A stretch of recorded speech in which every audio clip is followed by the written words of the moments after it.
So if you wanted to know, read the code.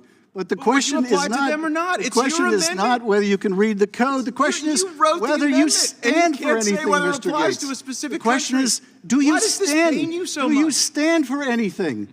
Does anything you say mean anything to you? I merely am seeking your own ability to define your own amendment. Are you really so soft on communism now, Mr. Gaetz? I am shocked. Soft on communism? You're soft on definitions within your own bill. You would prosecute. Soft on the basics of the English language. Soft on the interpretation statute mechanisms by which a Border Patrol agent would have to apply this. You know what? A Border Patrol agent isn't going to have this. Mercifully, the gentleman is out of time. Mercifully, the gentleman is out of time.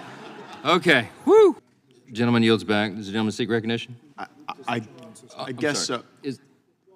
The point of order is withdrawn, and Mr. Gaetz is recognized. Thank you. I yield to the sponsor. If the sponsor would be willing to engage in a colloquy with me, would you consider the Kingdom of Saudi Arabia to be a totalitarian dictatorship? Mr. Gaetz, I give the same answer that Representative Lofgren gave before. These are not new terms of art. These are the terms used in current law. And so we are merely applying current law to protect people, and in particular, in this case, those that are fleeing communist dictatorships. If the gentleman, his objection is that this definition is overbroad. No. Mr. Schiff, I yielded to me. I'm asking you a clarifying question. If you would yield, if you would respond to my question, which is, if this amendment is narrowed to communist dictatorships, will you support it? Well, again, Mr. Schiff, I'm just trying to understand what your amendment says. I guess your answer is no, then, Mr. Gaetz. Well, that you perhaps assume too much, my then friend, your answer because is yes. I'm asking what you mean by totalitarian dictatorship and just whether the Kingdom of Saudi Arabia would qualify. It's just a yes or no question. Well, I certainly think. Forgive me for not knowing the list that Ms. Lofgren Would you like an answer, Mr. Gaetz? I certainly consider Saudi Arabia to be a dictatorship. Yes, I do. A totalitarian one?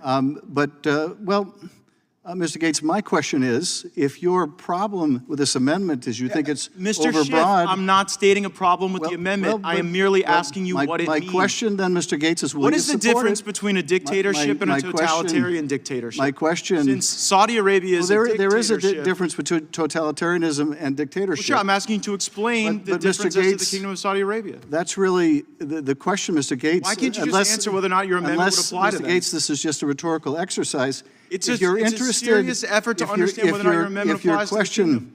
If your question is sincere, which I know assumes too much, but if it is, then will you support the amendment confined to communist dictatorships? Yes or no, Mr. Gaetz?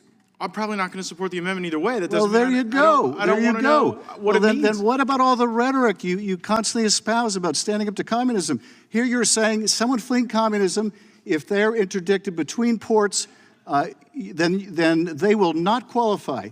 Right, doesn't matter what kind of regime. There is a mechanism by which one seeks asylum for those very reasons, and it's not showing up and creating an entire loophole in the asylum system. So this whole thing about Saudi Arabia is just a red herring, right? I'm just curious to know whether or not you consider them qualifying under the bill. Your curiosity, but I would burned 2.5 minutes. Consistency. Mr. Schiff, people on the border don't get to have a debate like this like you know how to. It's not your time, Mr. Schiff. I'm reclaiming my time. Mr. Gaetz has the time. Mr. Gaetz has the time. Say you do. Mr. Gaetz has the time. Look, on the border, someone doesn't get to have this joyful little colloquy with you. A Border Patrol agent has to look at someone and assess whether or not they're going to let them in or not. And I'm just, for clarity, even though I'm not going to support your amendment, I'm going to support the bill. In the unlikely event that your amendment were to be adopted, I simply want to know if someone encounters someone from the Kingdom of Saudi Arabia, whether or not the exception that your amendment affords would allow that or not. Well, as I said, I'm using the existing definition, Mr. Gaetz. My question to you is, will you live up to your anti-communist rhetoric? Will you live up to your anti-communist rhetoric, or is it just a lot of talk from you, Mr. Gaetz? I don't think you have to blow a hole through the asylum system to oppose communism. I guess it's just a lot of talk with you. Nothing more than a lot of empty talk. I just want to know if the Kingdom of Saudi Arabia is included or excluded. How is this so difficult for you? Well, do you have any compassion for the people who would have to make this assessment on the border? I just want to know. Would you care for me to read the code section to you? Gladly. The existence of a single political party organized on a dictatorial basis with so close an identity between such party and its policies and the government policies of the country in which it exists, and the party and the government constitute an indistinguishable unit, and the forcible suppression of opposition to such party. That is how the code currently defines a totalitarian party would you define Saudi and a Arabia that way or not? totalitarian dictatorship. Would you define them that way or not, Adam? So if you wanted to know, read the code.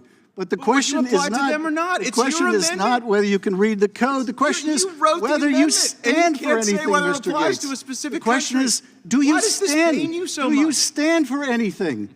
Does anything you say mean anything to you? I merely am seeking your own Are you ability really to define so your own soft? amendment. Are you really so soft on communism now, Mr. Gates? I am shocked. Soft on communism. So You're soft on that definitions you would within accept- your own you would- bill. You would prosecute. Soft on the basics of you the would English prosecute language. Soft and on the deny interpretation asylum statute to someone mechanisms fleeing by which a border communism patrol agent would have merely to apply because this. they won't. You know what? A wait border in patrol Mexico agent to isn't going to be have this. Mercifully, the victimized. gentleman is out of time. Mercifully, the gentleman is out of time. Okay. Woo. Should we have unanimous consent to No, continue? no, everybody's out of time. Everybody's out of time. Does anyone seek recognition? Gentleman's recognized. I yield first to Mr. Schiff. I thank the gentleman for yielding. I just want to see if I can wrap my head around the opposition to this amendment. I guess the opposition began by saying this is too broad. This is too broad. The definition of the code is too broad because it might apply to Saudi Arabia. Well, God forbid we should be concerned with dissidents fleeing the Saudi regime, dissidents being hunted down around the world.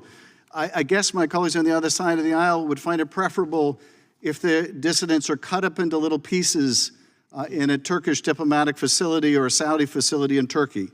Yeah, there are Saudis who are also persecuted and put at risk, and some are captured and some are forcibly... Why was that so hard to say? May I please finish? I haven't yielded, Mr. Chairman. Gentleman has the time. There are Saudis who are deserving of protection from the regime. They are fleeing. There are, in fact, Saudis who are American residents, who are journalists, who are cut to pieces with the participation of the Crown Prince. But if your objection is, no, we have to protect the kingdom at all costs because, of course, the kingdom has been so good to us. They've constricted oil sales because they're so good to us. We really need to look after the Saudis, and God forbid we should be concerned about people fleeing Saudi Arabia. But if that was the concern, this was too broad, offered to narrow it so that the amendment would precisely match the rhetoric on the other side, this grave concern you so often express for those fleeing Venezuela and Cuba and Vietnam and elsewhere. But no, that's no good either. Is that maybe too narrow? Are there too many communist regimes, some that you're okay with and some you're not okay with? I don't understand the opposition, except for the fact that, well, I guess all the talk about being tough on communist regimes doesn't seem to matter when we're talking about the political value of the border security argument. And with that, I will yield back. Mr. Biggs seeks recognition. Yes, I move to strike the last word. Gentleman's recognized. Thank you so much. I'll yield to the gentleman from Florida, Mr. Gaetz. Mr. Chairman, the great irony is that I agree with Mr. Schiff as to Saudi Arabia. I just wanted to hear him say it. I am frustrated deeply by the actions of the kingdom as a totalitarian regime. I think that particularly I am aggrieved at what they did in Pensacola, where a Saudi officer opened fire on my constituents, killing 3 of them and injuring others. And so don't just assume that because I'm asking a question about the vagueness of a term that I disagree with the underlying point that might be expressed Outstanding, on the then you'll other side support my of amendment. the aisle. It was what the committee just witnessed was recalcitrance as a replacement for reason in our discourse. And the critique of the language as vague is clear because while you're able to cite documents that cite other criteria, what we have observed having gone to the border is that oftentimes these are real-time flashpoint decisions that have to be made at scale because you get hundreds of people showing up and a Border Patrol agent or 2 having to process them. So I wasn't attempting to disagree with Mr. Schiff. Will the gentleman yield? Well, yeah, unfortunately, Mr. Biggs has time. You know what? Mr. Chairman, I could have had the opportunity to have a more extended discussion with Mr. Schiff had he been willing to yield some of his time, but instead, I guess we had to go through all of this. But I'll yield back to Mr. Biggs. Gentleman from Florida is recognized. How timely. You are a brilliant woman with a tremendous ability to impact how consumers are going to interface with the digital world for a long time to come. And I want to get to those areas of agreement, but there is some ugliness we got to deal with. Now, you guys putting in the names of reporters in a correspondence to Twitter was solely predicated based on anonymous news sources, right? It was based on reporting that we... Right, and we would agree that anonymous reporting is not a sufficient predicate to target, to send letters about journalists who are your critics, right?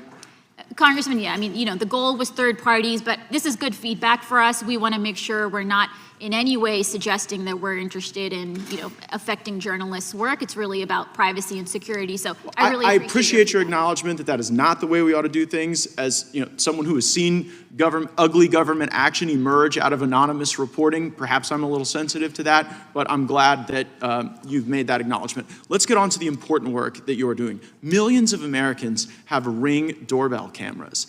And your agency recently put out a correspondence saying, quote, during a 3-month period in 2017, a Ring employee viewed thousands of videos of female users in their bedrooms and bathrooms, including videos of Ring's own employees.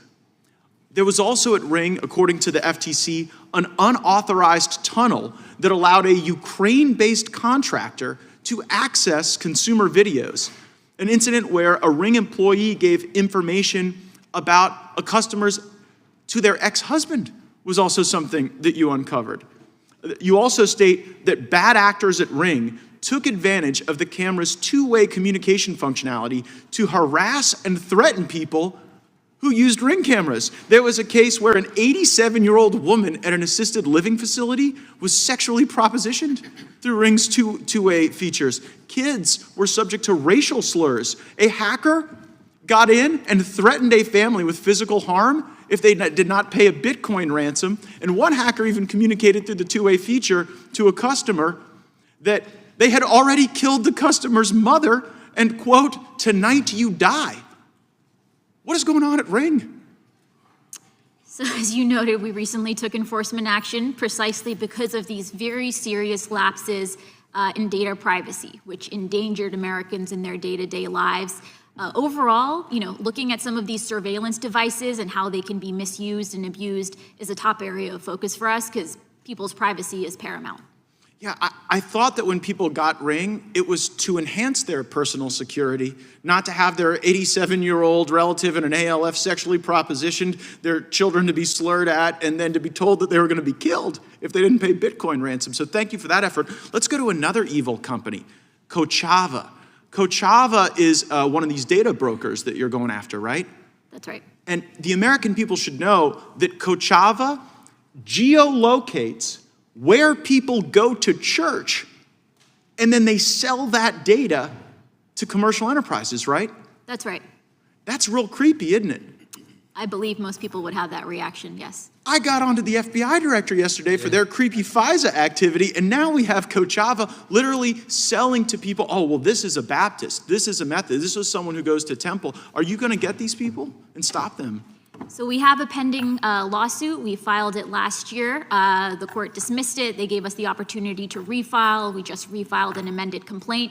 And we think it's urgent to act here because, the types of stigmatization and harms that can stem from being able to track and sell people's sensitive geolocation information is just critical for us to be addressing. We didn't like it when the FBI was wanting to infiltrate the Catholic churches, and I don't know that I want the data brokers to do the same. And by the way, we've even seen how the FBI is using the data brokers to do an end run around the Fourth Amendment. So I really want to encourage your work in this space, and I hope that your litigation against Kochava is something that creates precedent. And you know what? There's been criticism of some of your losses in court, but we as sophisticated lawyers know sometimes that a motion to dismiss an initial complaint can create a pathway to an amended complaint to achieve relief. And so if the laws are insufficient to stop data brokers from selling information about where my constituents worship, and if the laws are insufficient to stop Ring from these activities, I really hope you'll work with us to change those laws. And all of Mr. Buck's points are really central to this, because if Congress is bought off, if people are just coming here to beat you up over what email account you use or what trip you've been on to Europe, I think it misses these things that are far more central to the life that our constituents lead. Thank you for your work.